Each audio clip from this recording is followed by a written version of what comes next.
Welcome to the Salmon Runs YouTube. Enjoy the video. You start by confirming the essentials. Sign into your Apple ID on the iPhone, then pair the Apple Watch using the Watch app.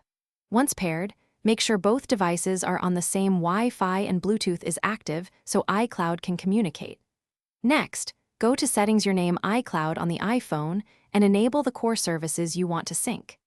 This gets the devices linked to Icloud and starts the first background sync. Keep them close and plugged in while it completes. Once done with pairing, you configure what actually syncs.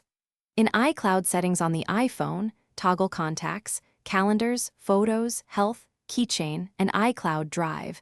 Those choices determine what appears on the watch. Then open the Watch app and either mirror your iPhone settings or choose per app settings to control watch behavior.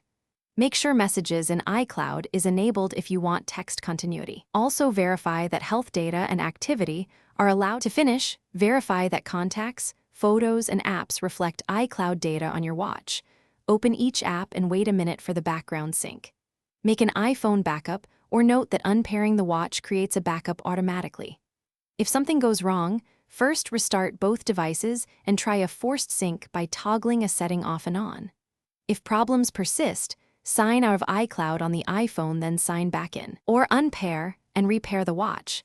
This usually resolves lingering authentication or sync errors.